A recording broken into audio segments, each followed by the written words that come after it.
after reliving our worst NTR nightmares from episode 1 with episode 14's backstory of how both Shiryuki and Genta accepted their duty over their personal love, and that led to this. We now move forward in time once again to Miura. He was picking up a new sword made by Kaneomi from the famous Kadono village where Genta grew up. Regarding this Kaneomi person came with the lore of the 4 cursed swords he made with the demon he fell in love with, using her blood. When you can't get a Yotaka or a Ningen, I guess you go for the Oni next. Apparently, this guy sold one of the cursed swords to one of the shogun's retainers, with the name of the sword being Yatanomori Kaneomi. Just knowing that, we can see one of the story's motifs pop up once again, like the cursed Yuki no Nagori sake that turns you into a demon. That sake was made by Suzune with the dead body of Shiryuki, so we can naturally conclude that this cursed sword has its own unique effect on humans as well. Or does it? And that becomes the lesson at the very end of the episode. For this video, we will be covering Sword of the Demon Hunter, episode 15, Night Tale of the Demon Sword Flying Blade. Please be sure to check out my previous videos, and be sure to check out the main channel where I cover Frieren and Dandadan content. So let's jump right in. The episode opens up with the year being Bunkyu Year 2, 1862. During the last timeline with the Yuki no Nagori incident, it was Ansei Year 3, 1856, when our boy Jinya had to yeet his own father. And so Miura and the others should be about 7 years older from that incident. It picks up right after the interaction with Miura about the Yatanomori Kaneomi cursed sword sold to this guy. So here we have that ominous foreshadowing between this man with the cursed sword and his wife. Back at the soba restaurant, it looks like Jinya and Ofu continue their close bond with Miura, even teasing them like they are a married couple. But speaking of married couples, Miura married the universal cheek spreader. I guess she's not so universal anymore. Formerly known as just Yotaka, she is now referred to as Kinu. Naturally, due to the plot, Miura brings up the cursed sword to Jinya to investigate. A man named Matoroku Sugino, who serves the Aizu retainer to Lord Yasahide Takayama in Edo, where Jinya and the others are currently located, that guy apparently purchased that cursed sword 3 days ago, in which Jinya is already suspicious because guys in that position usually just do odd jobs, not pick up badass katanas. So very fishy indeed. We getting real exposition-y now with an explanation of the divide between the people that support the emperor, who want to be more like imperialists versus the shogunate that's letting more and more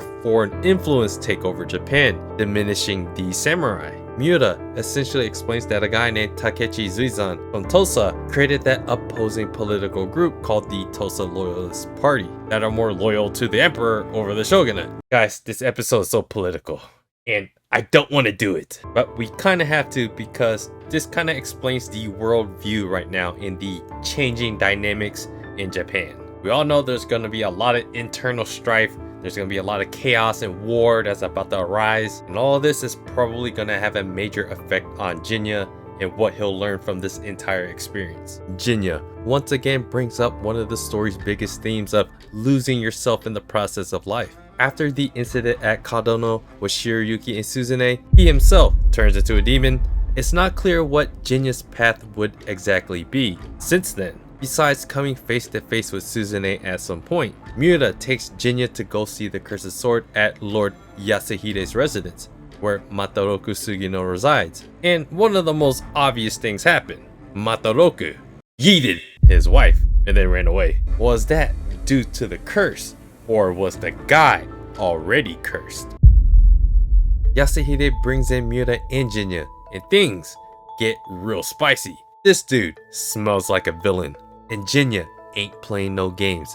Yasahide is very aware of Jinya's prowess as a swordsman, slaying many demons over the years, and wants to add him into their samurai clan. But Jinya boldly denies this request. However, Yasahide points out that Tsuchiura is actually just like Jinya, revealing he knows of his secret double life. After Mosuke and Ofu being revealed as demons, living amongst humans, we now find ourselves with another undercover demon, serving as a personal aid to Yasahide. Takayama goes on a long-winded monologue about the political components mentioned earlier, that many samurais fear in that they may become a colony to these foreign powers that the shogunate is letting in. And so it looks like guys like Lord Yasahide wants to recruit people that can fight against that possibility. That links the same survivalist thought process that the demon that created the situation that got Shiryuki yeeted by Suzune had. It's for the survival of her people so that her demon brethren can live on. Yasahide hears the same from these foreign influences and wants to fight against that type of change, because the way of the samurai is becoming obsolete. Jinya proceeds to give his own monologue that he has no interest in fighting these major battles that will determine the future of Japan as they know it. He doesn't even know exactly why he is fighting, why he's using his katana, except the fact that his motivation is to keep doing what he's doing until he figures out his ultimate purpose. Jinya doesn't want to fight for some endless bloodshed like Himura Kenshin did. However, he's not judging Takayama for whatever action he believes is right for the future of Japan, unless it involves innocent people. In regards to Mataroku Sugino, Yasahide tells them that he was trying to visit a restaurant named Tomizen in regards to meeting up with the Takechi guy that started the Tosa Loyalist Party. They kinda just dip after that nugget of super suspicious information, but before Miura and Jinya leave the premises, asks Tsuchiura about why he serves Takayama. He doesn't quite go into detail, but it was about betrayal. Yasahide accepts demons for what they are and have a common goal to maintain the status quo as an isolationist to continue their existence like the demons. However, Jinya fears that Yasahide and his followers may go the wicked route of hurting innocent people if it means saving their way of life. This becomes another foreshadowing for what can ultimately lead to a fight to the death between the Yasahide faction and Jinya himself.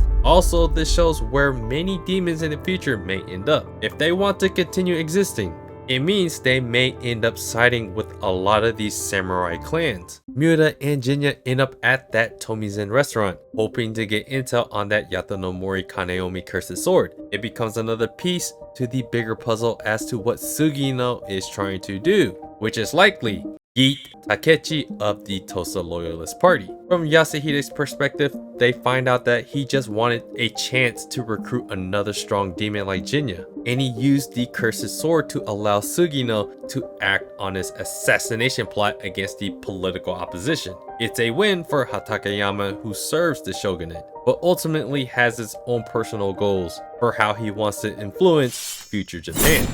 Mataroku runs into Jinya and slashes through the air with this cursed sword, but quickly gets disarmed. As Jinya absorbs Sugino, we get the backstory of the birth of the Yatanomori blade made by Kaneomi and his demon wife, Yatanomori. Kaneomi kind of made the sword without knowing exactly what it would lead to and what it can do. It's almost like a man's hubris, working in all the worst ways without any kind of safe proof. A powerful weapon then becomes something that is used to commit heinous acts if in the wrong hands. But hey, don't blame the weapon, blame the person wielding it, as we'll soon find out. Due to their human and demon relationship, like Mosuke before, Kaneomi says to Yatanomori that humans and demons can coexist, leaving us to ponder over if this can be true. We fast forward a bit and Jinya figures out that the blade is cursed, but not in the way that we all think. It's a sword that shoots projectiles called Sky Edge, but it doesn't necessarily make you yeet people as a curse. And so in somewhat a anticlimactic end, Jinya explains that Mataroku Sugino was just a simpleton that became a killer and blamed it on the sword. So all this to potentially assassinate this political guy, it wasn't actually for this grander conspiracy. So this episode here essentially serves as like the starting point for the downfall of the shogunate. It's clear that Jinya is going to live through this entire period where Japan is in complete turmoil, and he's going to lose a lot of people in the process and learn a lot of things that he will have to overcome. So this whole process of Japan going into that internal turmoil, we can assume this actually connects to that demon that we talked about before, that wanted all of this to happen, with Suzune being essentially that puppet master behind the scenes that's helping cause all of this. She is essentially that plot device. By creating chaos, they are allowing demons to prosper. And it could be Jinya himself that saves demons. Thus why coexistence gets brought up. And in this process of political strife, Jinya is going to feel the pain of losing almost everything in the process, so that he can feel what Suzune felt back then. From the perspective of the Yatanomori Kaneomi sword being cursed, it connects to the overall theme of the story, that it's actually the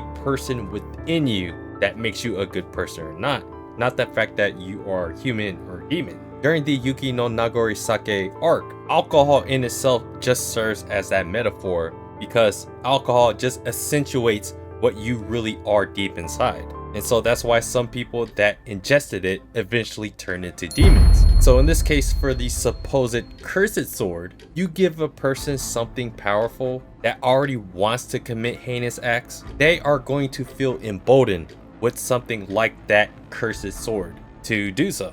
I think that is the big lesson here, that it ultimately just comes down to you, the person, rather than the external effects, like the Yuki no Nagori Sake and the Yatanomori Kaneomi sword. They essentially teach the same lesson. But yeah, that is my interpretation. Let me know yours, and let me know what you guys think about this episode.